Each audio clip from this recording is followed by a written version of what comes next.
जनकल्याण माध्यमिक विद्यालय गतिविधि समिति तयार पारिएको जनकल्याण खबरमा यहाँहरू सबैलाई स्वागत छ। आज मङ्सिर 28 गतेको समाचारको साथमा उपस्थित भएको छु। कक्षा 10बाट म सुप्रिम पाण्डे। सर्वप्रथम मुख्य खबरका शीर्षकहरू एकपटक।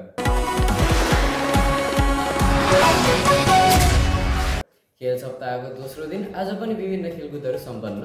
43औं वार्षिक उत्सवको अवसरमा सञ्चालन हुने नृत्य प्रतियोगितातर्फ विद्यार्थीहरूको बढ्दो रुचि र जुनियर युवा रेड क्रस सर्कलको प्रदेश स्तरीय गोष्ठी पछि गरियो प्रतिवेदन प्रस्तुत। अब समाचार विस्तारमा। जनकल्याण माध्यमिक विद्यालयको 43औं वार्षिक उत्सव तथा अभिभावक दिवसको मूल समारोह पूर्व आज पनि विभिन्न खेलकुदहरू सम्पन्न भएका छन्। कक्षा 6-12 तर्फको अन्तर्सदनात्मक फुटबल प्रतियोगिता पनि सम्पन्न भएको छ। 4वटा सदनबीच भएको प्रतिस्पर्धामा कञ्चनजङ्घा र अन्नपूर्ण सदनबीच फाइनल खेल भएको थियो। उक्त खेलमा कञ्चनजङ्घा सदनले अन्नपूर्ण सदनलाई 3-0 गोलले पराजित गरेको थियो। खेलकुदतर्फ नै सञ्चालन गरेको बेलुन फोड प्रतियोगितामा कक्षा नर्सरीबाट श्रवण विक प्रथम, श्रवण बुढाथोकी द्वितीय र अकेरा श्रेष्ठ तृतीय हुन सफल भएका छन्। सलिना थारू प्रथम, बिन्दु विक द्वितीय र सृजना परियार तृतीय भएका छन्।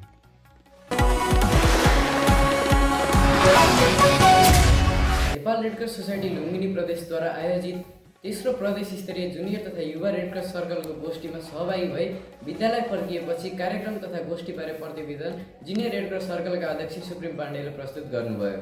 2 दिने गोष्ठीको क्रममा भएका गतिविधि र रेड क्रसको सेवा भावनाको बारेमा प्रतिवेदनमा चर्चा गरिएको थियो।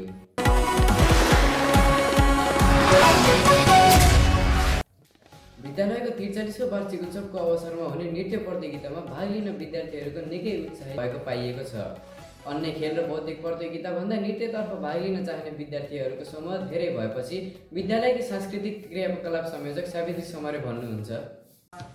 विद्यार्थीहरूमा लोकनृत्यप्रति बढी उत्साह जानुको मूल कारण त प्रत्येक वर्ष यस विद्यालयले वार्षिक उत्सवलाई महाउत्सवको रूपमा लिई विभिन्न विधाहरूमा विभिन्न कार्यक्रमहरू सञ्चालन गर्दै आउनु हो र त्यस अन्तर्गत लोकनृत्य प्रतियोगिता रहेको छ र यस लोकनृत्य प्रतियोगिता विद्यार्थीहरूमा यति उत्साह उमङ्ग छ कि यो सालमा चाहिँ साना भाइ बहिनीहरू 3 क्लासदेखि पनि नाम दर्ता गराएका छन् र प्रावि तहमा 6वटा टिमले नाम दर्ता गराउनु भएको छ भने निमावि तहमा 11वटा टिमले नाम दर्ता गराउनु भएको छ भने 9-12 तहमा 13वटा टिमले नाम दर्ता गराइसक्नु भएको छ। लगभग 31वटा टिमले चाहिँ नाम दर्ता गराइसक्नु भएको छ।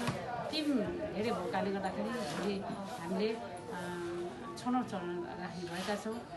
आजको लागि समाचार श्रृङ्खला यति नै। समाचार तयार गर्न सहयोग गर्नुहुने साथी ईशान तिवारी र समाचारसँगै म सुप्रिम पाण्डे बिदा हुन चाहन्छु। साथै हजुरहरूको सल्लाह सुझाव र प्रतिक्रिया छोडिदिनु होला। हस्त, धन्यवाद, नमस्कार।